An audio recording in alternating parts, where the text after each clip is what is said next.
저는 최은하라고 합니다. 연과재단 이사장이죠. 예전에 제가 겪었던 이야기를 들려드리겠습니다. 사람들은 제가 항공우주공학을 전공했다는 걸 알면 놀라곤 합니다. 더 놀라는 건 제가 드론 물류 회사를 운영하다가 공익재단 일을 시작했다는 사실이죠. 하지만 가장 놀랄 만한 이야기는 따로 있습니다. 제가 6개월간 야간 청소 노동자로 일했던 경험 말입니다. 모든 것은 아들 민우의 결혼 이야기에서 시작되었습니다. 민우가 사귀는 여자가 있다고 했을 때 저는 당연히 만나보고 싶었습니다. 그런데 그 여자, 박세린이라는 사람이 하는 일이 특이했어요. 작은 동네 병원의 경영을 맡고 있다고 했습니다. 엄마, 세린이가 하는 일이 정말 대단해요. 작은 병원이지만 그곳에서 일하는 사람들을 위해서 많은 걸 바꾸고 있거든요. 민우의 말을 들으면서 저는 궁금했습니다. 과연 어떤 사람일까? 연과재단에서 운영하려던 공익기금의 파트너로 적합한 사람일까?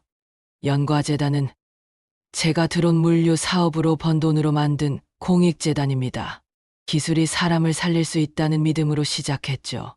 특히 의료 접근성이 떨어지는 지역의 드론으로 의료용품을 배송하는 사업을 계획하고 있었습니다. 그런데 혼자서는 할 수 없는 일이었어요. 현장을 아는 의료진이나 병원 경영자와 파트너십이 필요했습니다. 박세린을 처음 만난 건 강남의 한 레스토랑이었습니다. 약속 시간에서 20분이나 늦었죠. 저는 시간 약속을 중요하게 생각하는 편이라 첫인상이 좋지 않았습니다. 죄송합니다. 병원에서 급한 일이 있어서요. 세린은 숨을 헐떡이며 말했습니다. 정장 차림이었는데 어디선가 서둘러 온 것 같았어요. 어떤 급한 일이었나요? 휠체어를 타시는 환자분이 계시는데 보호자가 오늘 못 오신다고 해서요. 집까지 같이 가드렸습니다. 그런 일도 병원장이 직접 하시나요? 해야 할 사람이 저밖에 없었거든요. 그때 저는 이상한 느낌을 받았습니다. 해야 할 사람이 없어서가 아니라 해야 할 사람이 저밖에 없어서라고 말한 것이 인상적이었어요. 식사를 하면서 세린에 대해 더 알게 되었습니다. 의대를 졸업하고 레지던트를 마친 후 대학병원에서 일하다가 지금의 작은 병원으로 온 지 3년째라고 했습니다. 왜 큰 병원을 그만두고 작은 병원으로 오셨어요? 큰 병원에서는 환자를 많이 볼 수는 있지만 한 사람 한 사람을 깊이 돌볼 수는 없더라고요. 여기서는 환자뿐만 아니라 함께 일하는 사람들도 챙길 수 있어서 좋습니다. 함께 일하는 사람들을 챙긴다는 게 구체적으로 어떤 건가요? 세린은 잠시 망설이다가 말했습니다.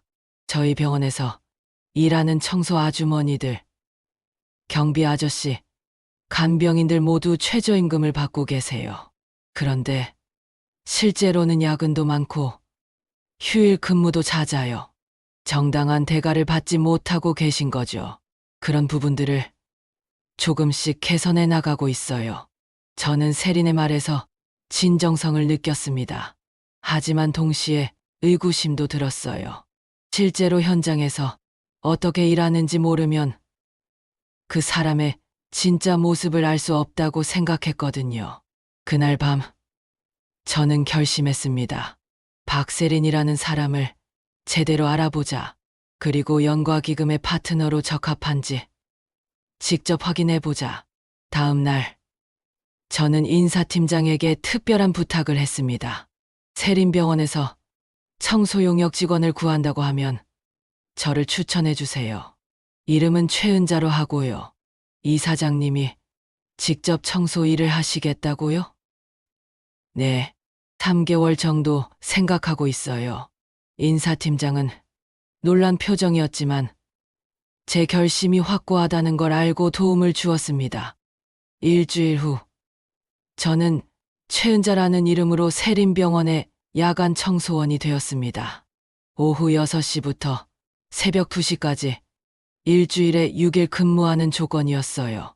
전날 밤 청소복을 입고 병원에 들어서는 순간의 느낌을 잊을 수 없습니다.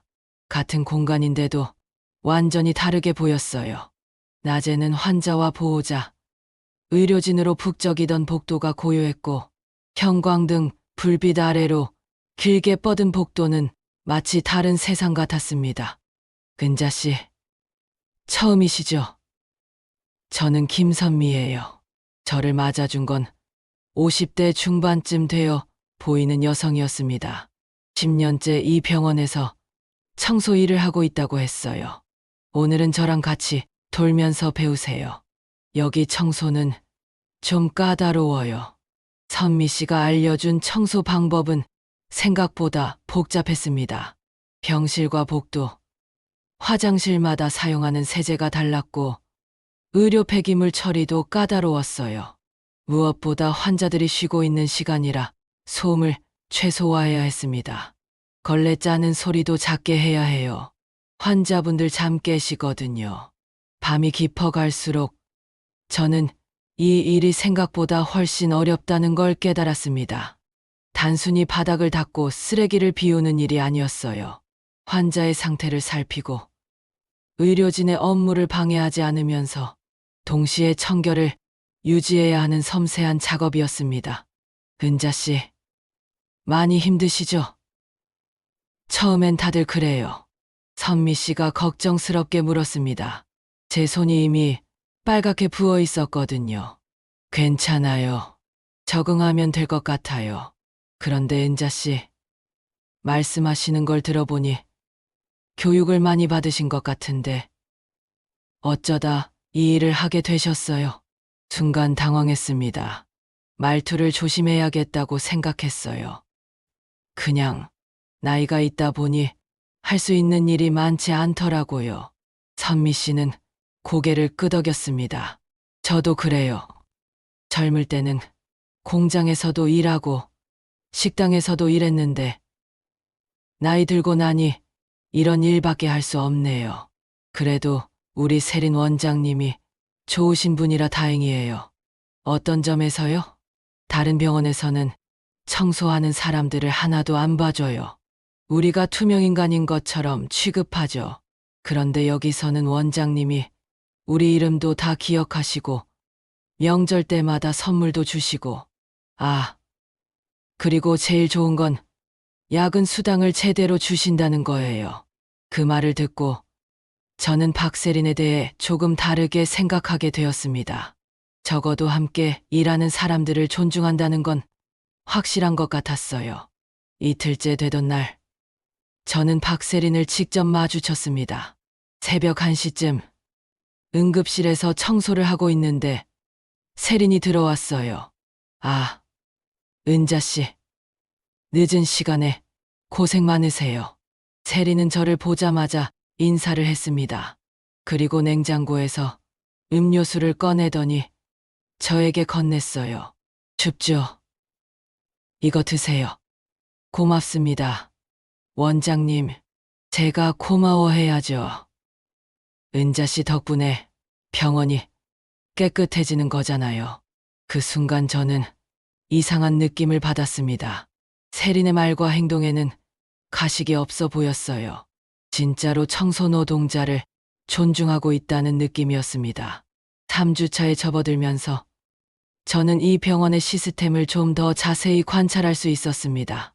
세린이 어떻게 병원을 운영하는지, 직원들과 어떻게 소통하는지 볼 수 있었어요. 어느 날 밤, 선미 씨가 화가 난 표정으로 들어왔습니다. 은자 씨, 오늘 정말 기가 막혀서 말이에요. 무슨 일이세요? 낮에 간호부장이 저한테 그러는 거예요.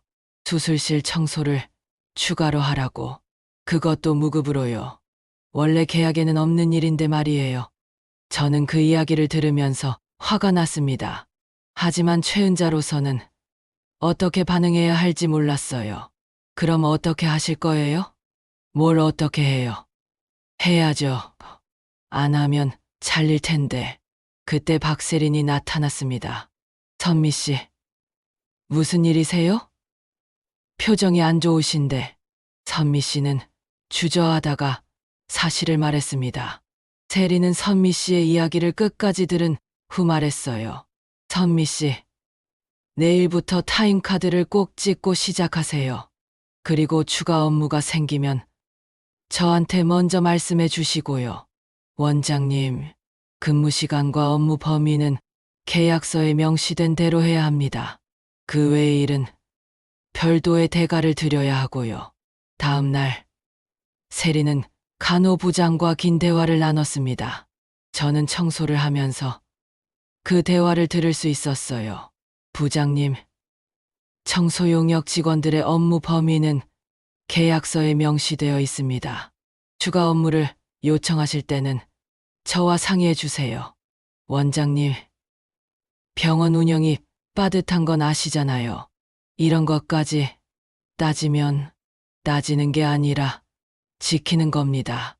우리가 환자를 제대로 돌보려면 함께 일하는 사람들도 제대로 대우해야 해요. 그 대화를 들으면서 저는 박세린에 대해 확신을 갖게 되었습니다. 이 사람은 진짜였어요. 한 달이 지나면서 저는 이 병원에서 일어나는 여러 상황들을 목격했습니다. 그 중에서 가장 기억에 남는 건 무보험 환자가 응급실에 온 날이었어요. 새벽 2시쯤 공사장에서 자칫 노동자가 실려왔습니다. 팔이 골절된 상태였는데 건강보험이 없다고 했어요. 당직 의사인 도윤 씨가 계산기를 두드리며 진료비를 계산하고 있었습니다. 원장님을 깨워야 할까요? 간호사가 물었습니다. 그때 박세린이 나타났어요. 집에 가지 않고 병원에서 대기하고 있었나 봅니다. 환자 상태부터 확인하죠. 세린은 환자를 진료한 후 도윤 씨와 조용히 대화를 나눴습니다. 연계망을 통해서 공익진료 슬롯으로 처리하면 될 것 같아요. 영상은 협력병원 야간 당직으로 보내고요. 하지만 비용이 사람을 먼저 살리고 계산은 나중에 하는 거예요. 세리는 능숙하게 여러 병원과 연락을 취했습니다. 전화를 걸고 메신저로 소통하고 온라인 폼을 작성하는 모습을 보면서 저는 놀랐어요. 이런 네트워크를 어떻게 구축했을까? 결국 그 환자는 적절한 치료를 받을 수 있었습니다. 세린의 네트워크 덕분에 비용 부담도 크게 줄일 수 있었고요. 그날 밤 청소를 하면서 저는 생각했습니다. 이 여자는 안 된다. 대신 어떻게 하면 될지를 먼저 생각하는 사람이구나. 두 번째 달에는 더 중요한 일이 있었습니다. 경비실의 난방 문제였어요. 정규호 씨는 이 병원에서 15년째 경비 일을 하고 있는 60대 남성이었습니다. 당뇨가 있어서 추위에 약한 편이었는데 경비실 난방이 제대로 되지 않아서 고생하고 있었어요. 은자 씨, 여기 온도계 좀 봐요. 7도밖에 안 돼요. 정규호 씨의 목소리에서 기침 소리가 자주 났습니다. 감기가 심하신 것 같은데 병원 가보세요. 병원은 무슨, 여기가 병원인데. 정규호 씨는 쓸쓸하게 웃었습니다. 사실 난방비 때문에 그래요. 경비실은 별도 계량기가 없어서 공관 난방을 끌 수가 없거든요. 그러다 보니 관리사무소에서 경비실 난방을 최소한으로만 하라고 하는 거예요. 저는 그 말을 듣고 화가 났습니다. 사람이 제대로 근무할 수 없는 환경에서 일하게 하다니요. 다음 날 낮, 저는 최은자로서 박세린에게 찾아갔습니다. 원장님, 말씀드릴 게 있어서 왔어요. 네. 은자 씨, 무슨 일이세요? 정규호 경비원님, 경비실이 너무 추워요. 몸이 안 좋으신데 감기가 심해지시는 것 같아서요. 세리는 즉시 경비실로 가서 온도를 확인했습니다. 그리고 관리사무소에 전화를 걸었어요. 네. 박세린입니다. 경비실 난방 문제로 연락드렸는데, 네. 제가 직접 가겠습니다. 그날 오후, 세린은 이사회를 소집했습니다. 저는 청소를 하면서 회의 내용을 들을 수 있었어요. 첫 번째 안건은 난방시설 개선입니다. 경비실 난방을 본관과 분리해서 독립적으로 운영하고 전체 보일러를 교체하겠습니다. 도윤 씨가 반대했습니다. 원장님, 그 비용이 만만치 않을 텐데요. 병원 재정 상태를 생각하면 도윤 선생님, 우리가 사람을 제대로 지키지 못하면서 무슨 병원 간판을 달고 있겠습니까? 세린의 목소리에는 확고한 결의가 있었습니다. 결국 이사회에서는 세린의 안이 통과되었습니다. 2주 후 경비실에는 독립 난방시설이 설치되었고 정규호 씨의 기침도 많이 나아졌어요. 3개월이 지나자 저는 결심했습니다. 이제 정체를 밝히고 진짜 이야기를 해야겠다고요. 어느 날 낮 저는 박세린을 병원 회의실로 불렀습니다. 평상복을 입고 나타난 저를 보고 세린은 놀란 표정을 지었어요. 은자 씨, 어떻게 이런 옷을? 세린 씨, 제가 진실을 말씀드려야 할 것 같아요. 저는 제 정체를 밝혔습니다. 최은아라는 이름, 연과재단 이사장이라는 직책, 그리고 왜 이런 일을 했는지 설명했어요. 세린은 한동안 말을 하지 못했습니다. 그러니까 저를 시험하신 거예요? 시험이라기보다는 확인하고 싶었어요. 연과기금의 파트너로서 적합한지 말이에요. 저는 지난 3개월 동안 관찰한 내용을 정리해서 보여주었습니다. 근무일지, 각종 기록들, 그리고 제가 직접 경험한 것들을 말이에요. 세린 씨, 솔직히 처음에는 의심스러웠어요. 하지만 지금은 확신합니다. 당신이 진짜라는 걸요. 진짜라는 게 무슨 뜻이세요? 사람을 대하는 방식이 진짜예요. 말이 아니라 행동으로 보여주시더라고요. 저는 연과기금의 파트너십을 제안했습니다. 단, 조건이 있었어요. 4가지 조건을 제시하겠습니다. 첫째, 모든 직원의 생활임금 보장.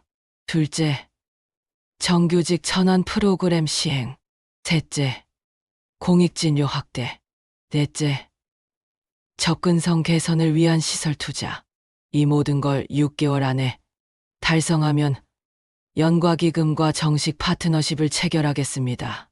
세린은 잠시 고민하더니 말했습니다. 제가 책임지고 해보겠습니다. 그날 밤, 저는 마지막으로 최은자로서 청소 일을 했습니다. 선미 씨와 정규호 씨에게도 사실을 말했어요. 은자 씨가 재단 이사장이라고요? 선미 씨는 믿을 수 없다는 표정이었습니다. 그럼 우리를 속인 거네요. 미안해요. 하지만 거짓말을 하려던 건 아니었어요. 그냥 진짜를 보고 싶었던 거예요. 정규호 씨가 말했습니다. 은자 씨, 아니, 이사장님, 그동안 고마웠어요. 경비실 난방 문제 말씀해 주신 것도 그렇고요. 저야말로 고마워요. 많은 걸 배웠거든요.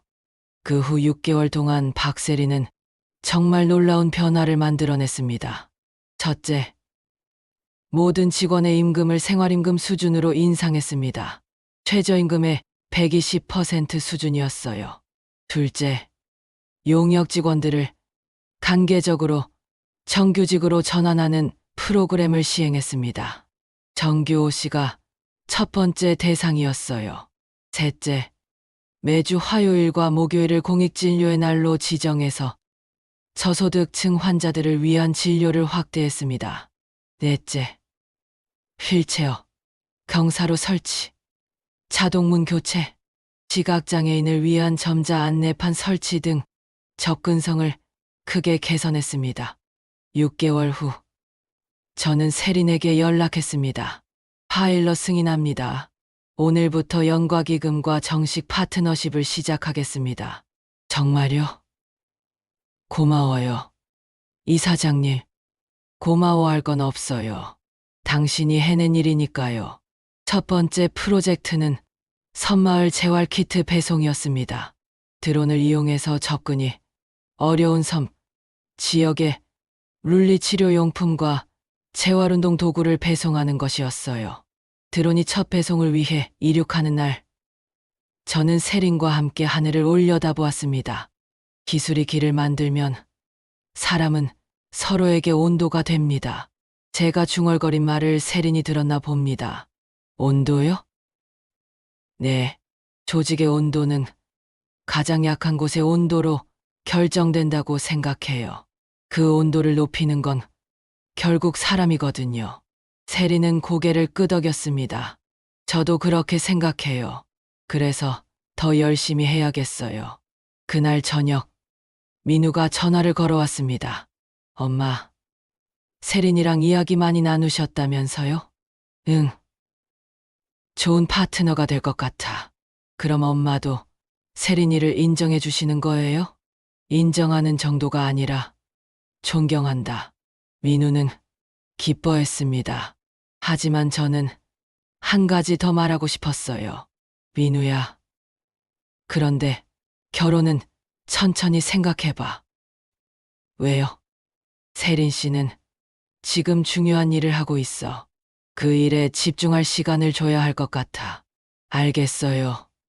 엄마, 몇 달 후 흥미로운 일이 있었습니다.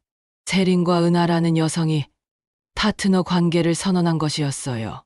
은하는 세린이 오래전부터 알고 지낸 친구였는데 세린의 일을 도우면서 더 가까워졌다고 했습니다. 저는 그 소식을 들으면서 복잡한 기분이었어요. 민우는 어떻게 받아들일까? 하지만 민우는 의외로 담담했습니다. 엄마, 저는 세린이가 행복하면 그걸로 충분해요. 저희 사이는 좋은 친구로 지내기로 했거든요. 그래도 괜찮니?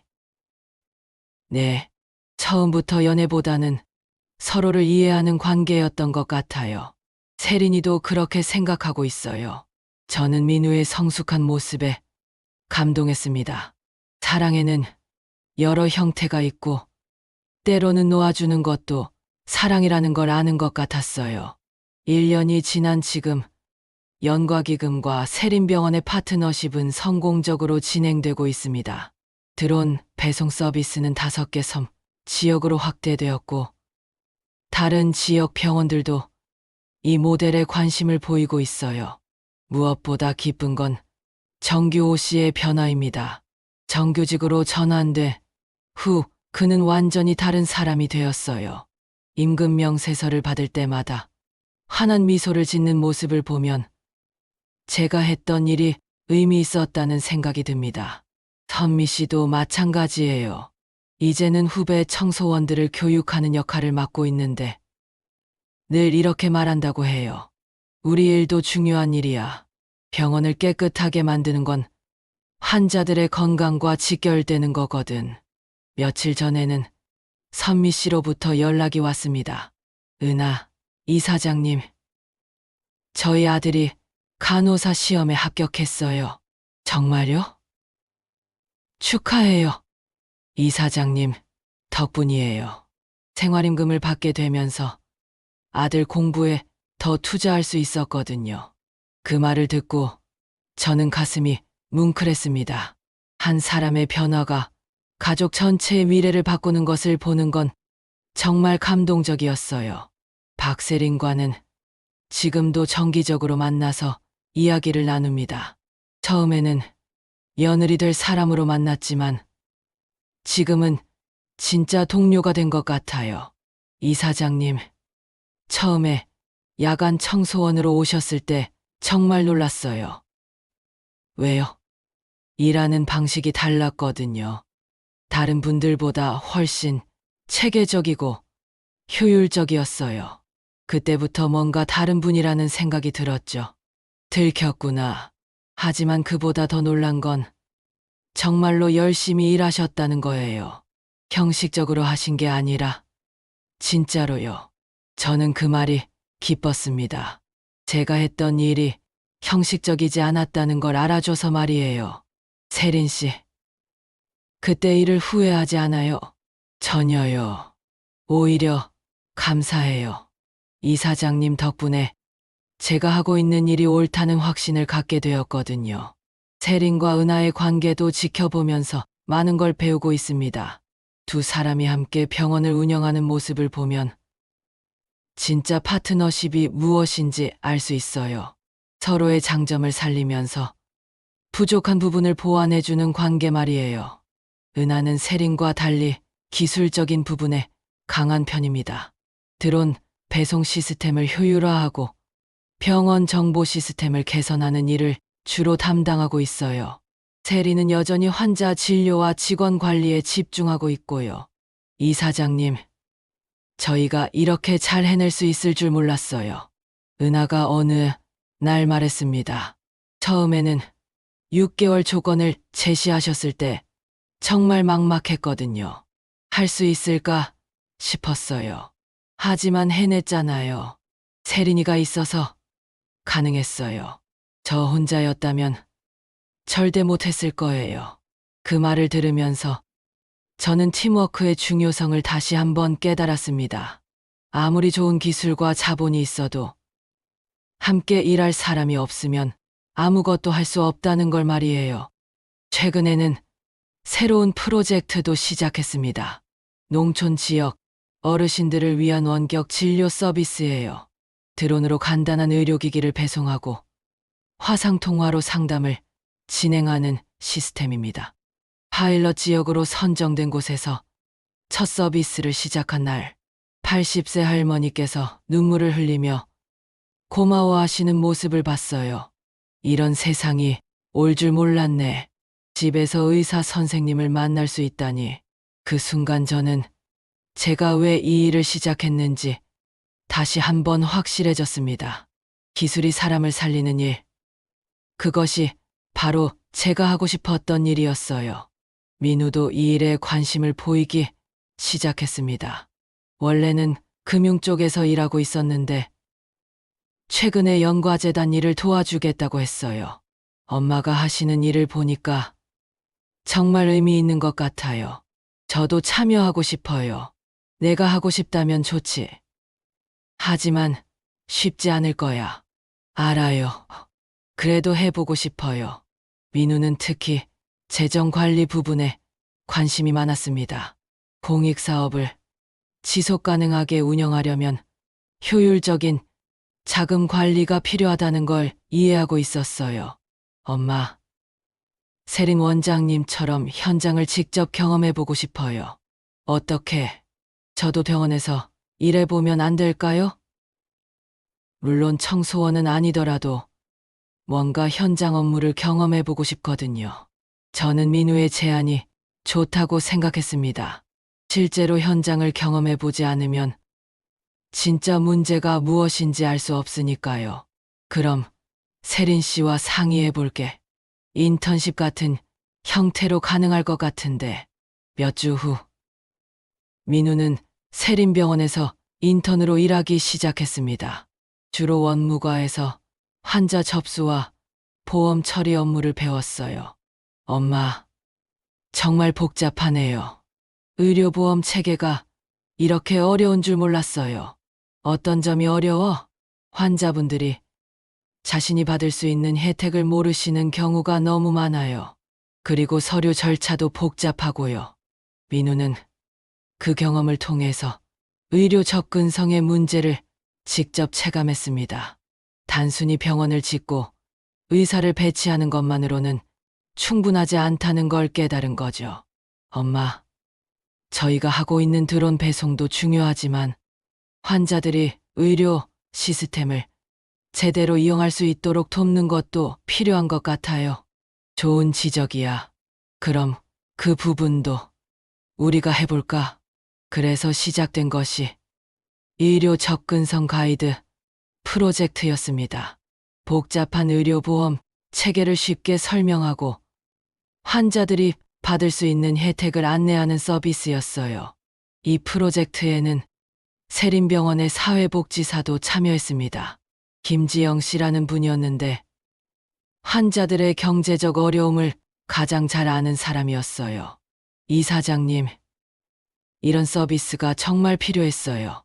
환자분들이 경제적 부담 때문에 치료를 포기하는 경우가 너무 많거든요. 구체적으로 어떤 경우들이 있나요? 예를 들어 산업재해 환자인데 본인이 산재 신청을 할 수 있다는 걸 모르시는 분들이 있어요. 그리고 저소득층 의료비 지원 제도도 모르시는 경우가 많고요. 지영 씨의 이야기를 들으면서 저는 다시 한번 깨달았습니다. 제도는 있지만 그 제도를 제대로 활용하지 못하는 사람들이 너무 많다는 것을요. 그럼 우리가 그 격차를 줄여보자.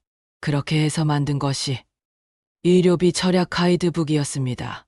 복잡한 의료보험 제도를 일반인도 쉽게 이해할 수 있도록 정리한 책자였어요. 첫 번째 가이드북을 만들어서 배포한 후 반응이 폭발적이었습니다. 다른 병원에서도 이런 자료가 필요하다고 연락이 왔어요. 이사장님, 전국 단위로 확산시켜 보면 어떨까요? 세린이 제안했습니다. 좋은 생각이야. 하지만 우리 힘으로만은 어려울 것 같은데 정부나 지자체와 협력하면 가능할 것 같아요. 그래서 시작된 것이 의료 접근성 개선 협의체였습니다. 연과재단, 세린병원, 그리고 여러 지자체가 참여하는 협력 체계였어요. 6개월 만에 10개 지역에서 이 프로그램을 시행하게 되었습니다. 각 지역의 특성에 맞는 가이드를 만들고 현지 의료진과 사회복지사들을 교육하는 프로그램이었어요. 이사장님, 정말 빠르게 확산되고 있어요. 민우가 신기해했습니다. 원래 필요한 일이었으니까 그런 거야. 우리가 만든 게 아니라 이미 있던 필요를 발견한 거지. 1년 반이 지난 지금 저는 가끔 그때를 돌아봅니다. 야간 청소원으로 일했던 6개월의 경험이 제 인생에서 가장 값진 시간이었다고 생각해요. 그때 배운 것들이 지금도 제가 하는 일에 큰 도움이 되고 있습니다.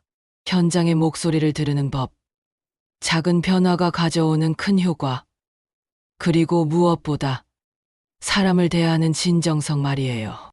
정규호 씨는 지금 경비팀장이 되었습니다. 새로 들어온 경비원들을 교육하는 역할을 맡고 있어요.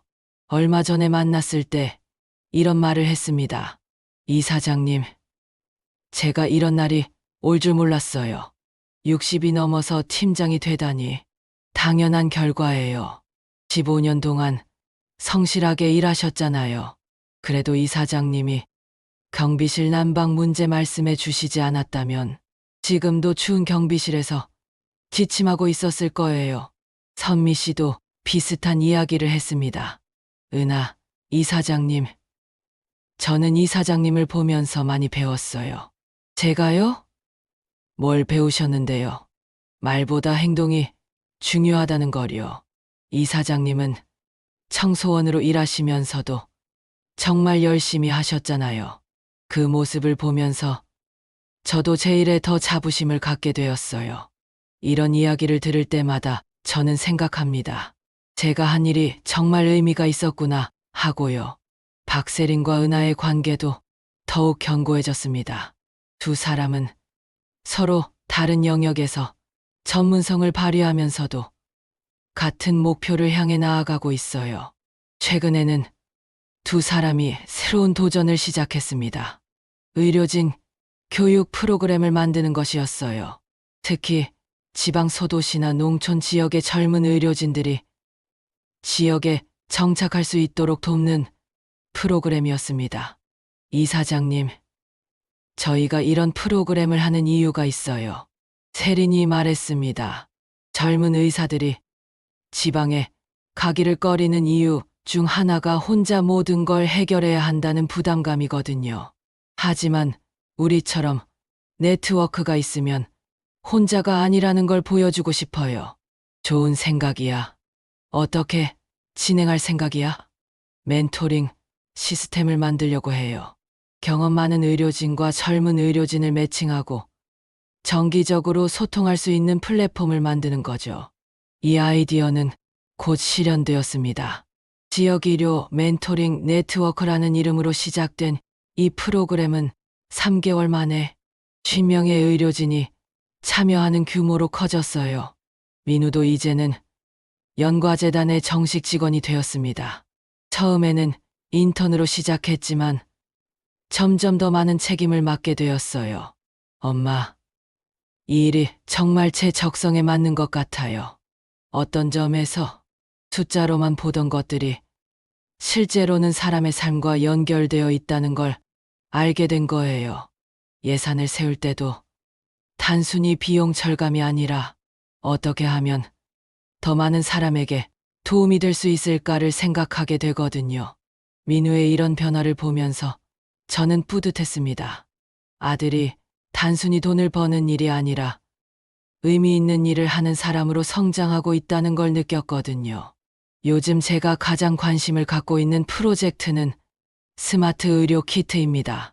드론으로 배송할 수 있는 크기의 상자 안에 기본적인 의료기기와 약품을 넣어서 응급 상황에 즉시 대응할 수 있도록 하는 시스템이에요. 이 프로젝트의 아이디어는 지난 겨울 섬 지역에서 있었던 응급 상황에서 나왔습니다. 노인분이 심장마비로 쓰러졌는데 날씨가 나빠서 헬기도 배도 운항할 수 없는 상황이었어요. 다행히 저희 드론은 출동할 수 있었지만 단순한 재활용품만으로는 응급 상황에 대응하기 어려웠습니다. 그때 생각한 게 응급의료용 드론 키트였어요. 이사장님, 기술적으로는 충분히 가능해요. 문제는 법적인 부분이에요. 은하가 말했습니다. 의료기기를 드론으로 배송하는 것에 대한 규제가 복잡하거든요. 그럼 관련 부처와 협의를 해봐야겠네. 그렇게 시작된 것이 정부와의 협력이었습니다. 보건복지부, 국토교통부, 식품의약품안전처 등 여러 부처와 논의를 진행했어요. 6개월간의 협의 끝에 파일럿 프로그램 승인을 받을 수 있었습니다. 3개 섬 지역에서 시범적으로 응급의료 드론 서비스를 시행하는 것이었어요.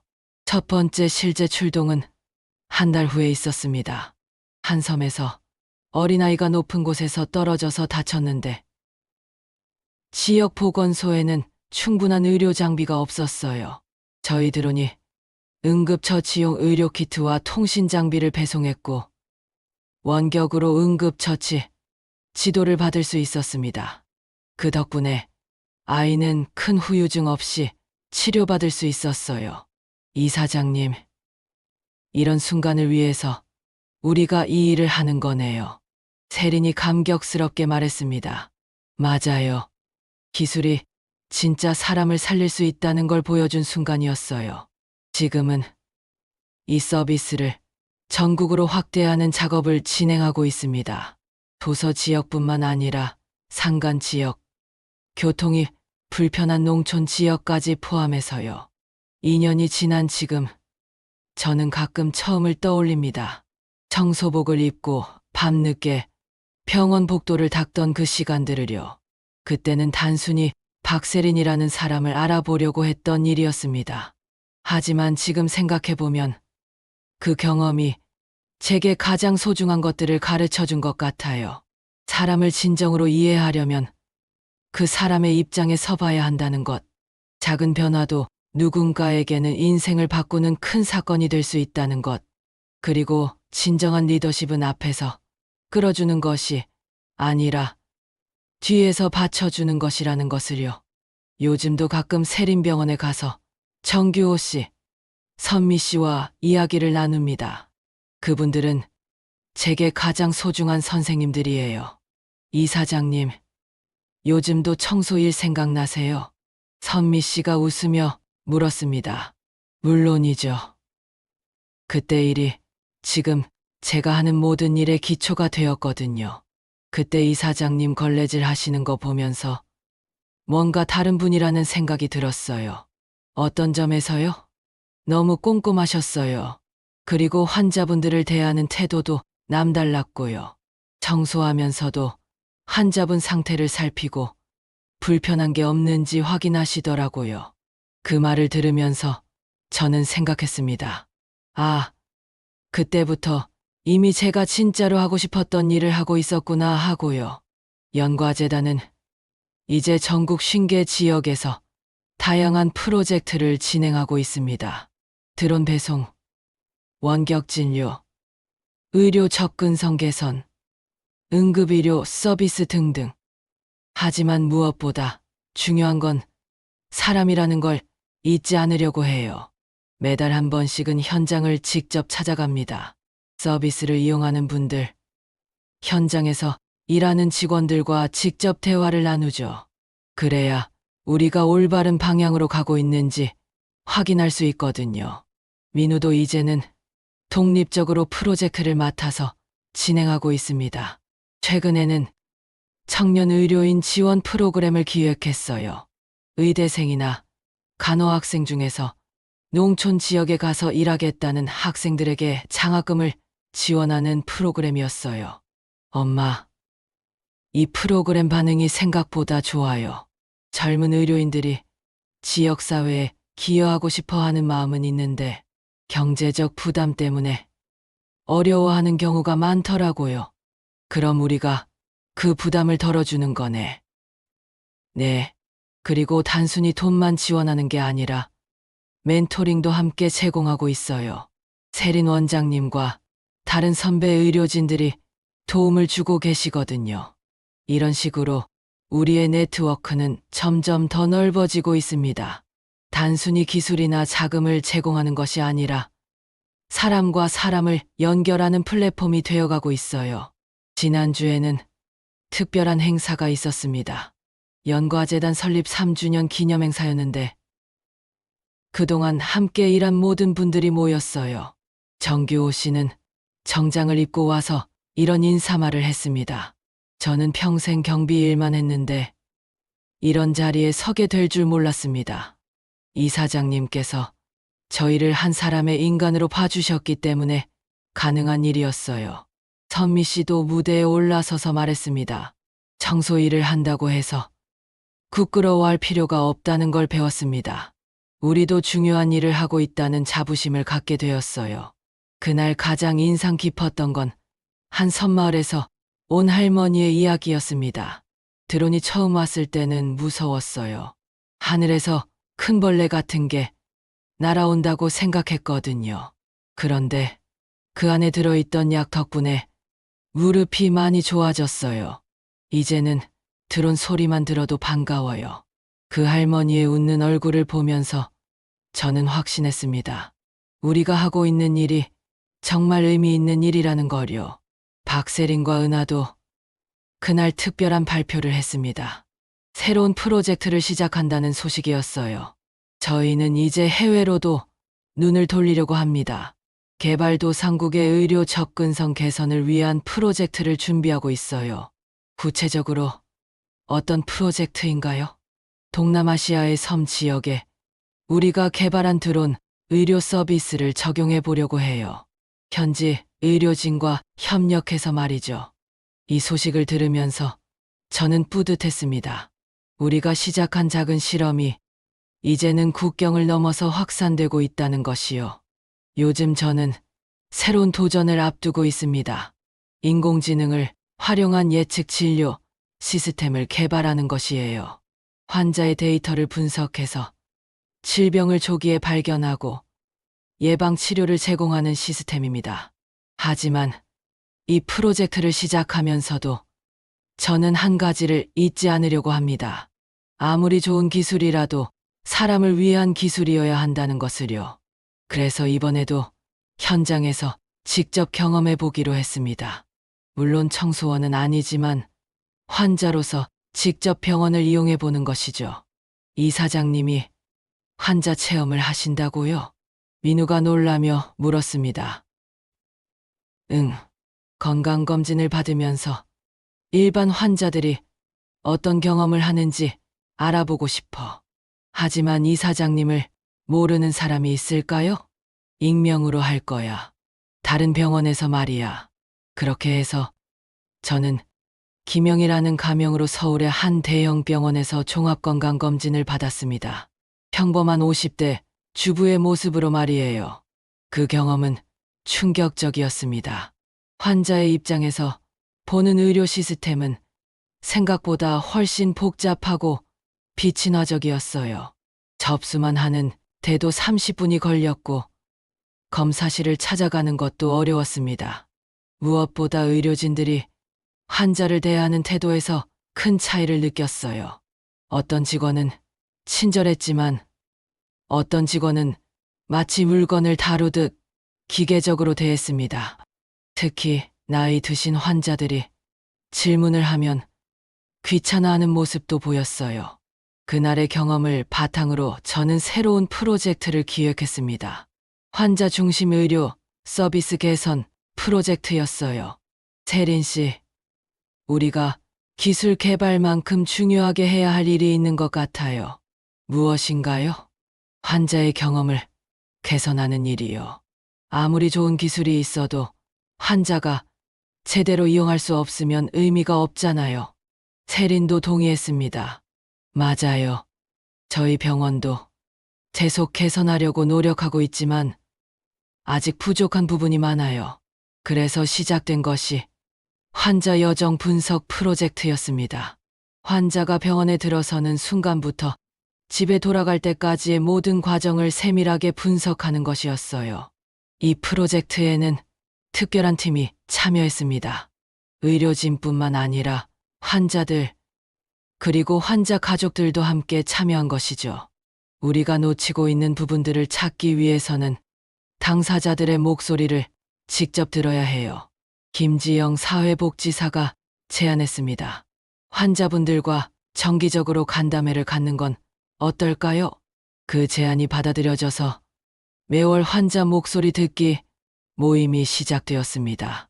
처음에는 5명으로 시작했는데 입소문을 타면서 20명까지 늘어났어요. 첫 번째 모임에서 나온 의견들은 눈을 뜨게 하는 내용들이었습니다. 대기 시간이 너무 길어요. 예약을 했는데도 1시간씩 기다려야 해요. 검사 결과를 설명해 주실 때 너무 어려운 말씀만 하셔서 이해하기 어려워요. 주차장이 부족해서 병원 오는 게 스트레스예요. 휠체어를 빌리고 싶은데 어디서 빌리는지 몰라서 한참 헤맸어요. 이런 의견들을 들으면서 저는 깨달았습니다. 우리가 당연하게 생각했던 것들이 환자들에게는 큰 불편함이었다는 것을요. 즉시 개선 작업에 들어갔습니다. 대기 시간 단축을 위한 예약 시스템 개선, 검사 결과 설명을 위한 가이드북 제작, 주차 문제 해결을 위한 셔틀버스 운영, 병원 안내 시스템 개선 등등. 3개월 후 두 번째 모임에서는 확실히 달라진 분위기를 느낄 수 있었습니다. 많이 개선되었어요. 특히 검사 결과 설명해 주시는 분이 따로 계셔서 이해하기 쉬워졌어요. 대기 시간도 많이 줄었고 병원 오는 게 예전보다 편해졌어요. 하지만 여전히 개선할 점들도 많았습니다. 경제적으로 어려운 환자들을 위한 지원이 더 필요할 것 같아요. 한 참가자가 말했습니다. 저희 같은 경우는 치료비 때문에 고민이 많거든요. 이 의견을 듣고 저는 또 다른 프로젝트를 시작했습니다.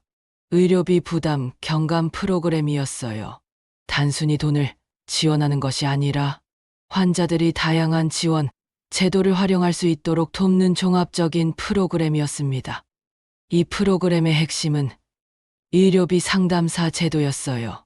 경제적으로 어려운 환자들을 위해 각종 지원 제도를 안내하고 필요한 서류 작성을 도와주는 전문 상담사를 배치한 것이죠. 김지영 씨가 이 프로그램의 책임자가 되었습니다. 이사장님, 이런 서비스가 정말 필요했어요. 많은 환자분들이 받을 수 있는 지원을 모르고 계시거든요. 효과는 어때요? 놀라워요. 지난달만 해도 10명의 환자분들이 도움을 받으셨어요. 평균적으로 치료비의 30% 정도를 절약할 수 있었고요. 이 프로그램의 성공 사례 중 하나가 특히 기억에 남습니다. 70대 할아버지가 심장 수술을 받아야 하는데 수술비가 없어서 포기하려고 했던 경우였어요. 그런데 지영 씨가 상담을 해보니 산업재해 환자였던 것이 밝혀졌습니다. 30년 전에 공장에서 다친 적이 있으시다고 했는데 그게 지금 심장 질환과 관련이 있을 수 있어요. 지영 씨의 도움으로 산재 신청을 했고 결국 치료비 전액을 지원받을 수 있었습니다. 고맙습니다. 정말 고맙습니다. 할아버지가 눈물을 흘리며 고마워하시는 모습을 보면서 저는 다시 한번 이 일의 의미를 깨달았습니다. 이런 성과들이 알려지면서 다른 병원에서도 관심을 보이기 시작했습니다. 이사장님, 전국 단위로 확산시키면 어떨까요? 민우가 제안했습니다. 의료비 상담사 프로그램을 다른 병원에도 도입하는 거예요. 좋은 생각이야. 하지만 단순히 프로그램만 전달하는 게 아니라 제대로 된 교육도 함께 제공해야 해. 그래서 시작된 것이 의료비 상담사 양성 프로그램이었습니다. 전국의 병원에서 이런 업무를 담당할 사람들을 교육하는 프로그램이었어요. 첫 번째 교육 과정에는 30명이 참가했습니다. 대부분 병원의 사회복지사나 원무과 직원들이었어요. 여러분이 배우게 될 내용은 단순한 업무 매뉴얼이 아닙니다. 교육 첫날, 제가 직접 인사말을 했습니다. 환자의 입장에서 생각하고 진정으로 도움이 되는 방법을 찾는 마음가짐을 배우는 것입니다. 교육 과정에는 실습도 포함되어 있었습니다. 실제 사례를 바탕으로 한 롤플레이, 각종 지원 제도에 대한 상세한 설명, 그리고 환자와의 상담 기법까지. 가장 인상적이었던 건 교육생들의 열정이었습니다. 이런 교육을 받을 기회가 없었는데 정말 유용해요. 환자분들께 실질적인 도움을 드릴 수 있을 것 같아요. 3개월짜리 교육 과정을 마친 후 참가자들은 각자의 병원으로 돌아가서 프로그램을 시행했습니다. 6개월 후 성과 발표회에서 나온 결과들은 기대 이상이었습니다. 전국 30개 병원에서 총 1,500명의 환자가 도움을 받았고 평균 치료비 절감률은 35%였습니다. 이사장님, 이 프로그램 덕분에 저희 병원 환자 만족도가 크게 올랐어요. 한 참가자가 발표했습니다. 환자분들이 경제적 부담을 덜어서 치료에만 집중할 수 있게 되었거든요. 이런 성과를 보면서 저는 생각했습니다. 기술도 중요하지만 결국 사람을 중심으로 한 서비스 개선이 더 큰 변화를 만들어낸다는 것을요. 연과재단 설립 4년째. 저희는 새로운 전환점을 맞았습니다. 정부에서 공식적으로 저희 모델을 전국 단위로 확산하겠다고 발표한 것입니다.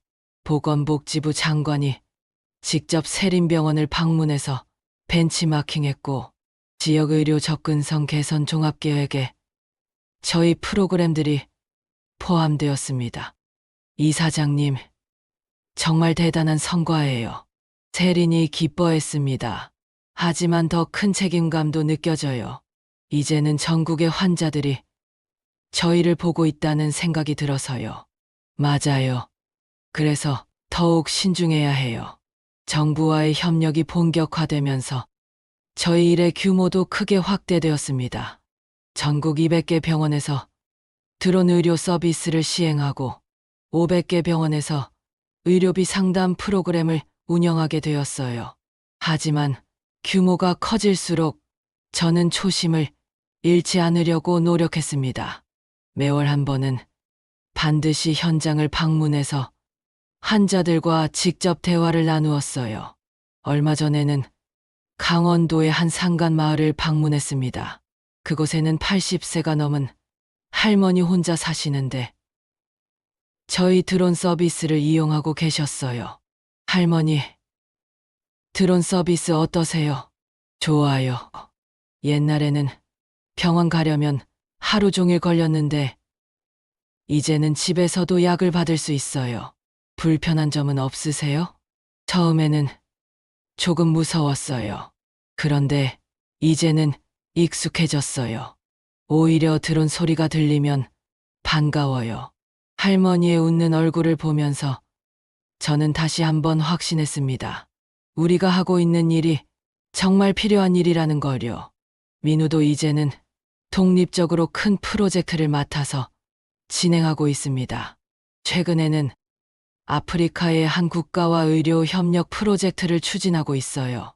엄마, 현지 정부에서 저희 모델에 관심을 보이고 있어요. 특히 드론을 이용한 의약품 배송에 대해서요. 어려운 점은 없어? 언어 문제도 있고 문화적 차이도 있지만 현지 의료진들이 적극적으로 도와주고 있어서 괜찮아요. 민우의 성장을 보면서 저는 뿌듯했습니다. 단순히 사업을 확장하는 것이 아니라 진정으로 필요한 곳에 도움을 주려는 마음을 갖고 있다는 것이 보였거든요. 박세린과 은하도 계속해서 새로운 도전을 하고 있습니다. 최근에는 정신건강 분야로 영역을 확장했어요. 이사장님, 신체 건강만큼 정신건강도 중요한데 이 분야는 상대적으로 소외되어 있는 것 같아요. 세린이 말했습니다. 특히 농촌이나 도서, 지역에서는 정신건강 전문의를 만나기가 거의 불가능하거든요. 그럼 이 분야에도 원격 서비스를 적용해 볼까요? 그래서 시작된 것이 마음건강 드론 서비스였습니다. 우울증이나 불안장애 환자들을 위한 상담과 치료를 원격으로 제공하는 서비스였어요. 이 서비스의 특징은 단순히 상담만 제공하는 것이 아니라 환자의 일상생활을 종합적으로 지원한다는 것이었습니다.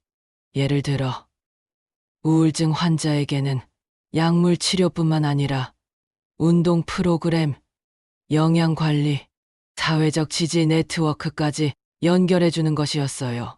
파일럿 프로그램을 시행한 지 6개월 만에 놀라운 결과가 나왔습니다.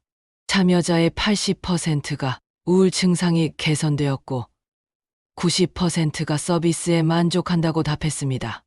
이사장님, 이런 결과가 나올 줄 몰랐어요. 은하가 흥분해서 말했습니다. 정신건강 치료에서 가장 중요한 건 지속성인데 환자들이 집에서 편안하게 치료받을 수 있으니까 중도 포기율이 현저히 낮아진 거예요. 이 성공을 바탕으로 정신건강 서비스도 전국으로 확산되었습니다.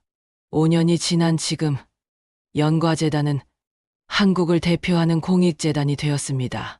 하지만 저는 여전히 그때의 초심을 잊지 않으려고 해요. 얼마 전에는 정규호 씨의 은퇴식이 있었습니다. 65세가 되어서 정식으로 은퇴하게 된 것이죠. 이사장님, 제가 이렇게 떠나도 될까요? 정규호 씨가 걱정스럽게 물었습니다. 물론이죠. 후배들이 잘할 거예요. 정규호 씨가 좋은 기준을 만들어 놨으니까요. 은퇴식에서 정규호 씨는 이런 말을 했습니다. 저는 평생 경비 일만 했지만 이 5년이 제일 보람 있었습니다. 사람 대접을 받으면서 일할 수 있어서 행복했어요. 그 말을 들으면서 저는 눈시울이 뜨거워졌습니다. 선미 씨는 지금 청소팀장이 되어서 후배들을 교육하고 있습니다. 얼마 전에 만났을 때 이런 말을 했어요. 은하, 이사장님, 저희 아들이 의사가 되었어요. 정말요? 축하해요. 이사장님, 덕분이에요. 생활임금을 받게 되면서 아들 교육에 투자할 수 있었거든요.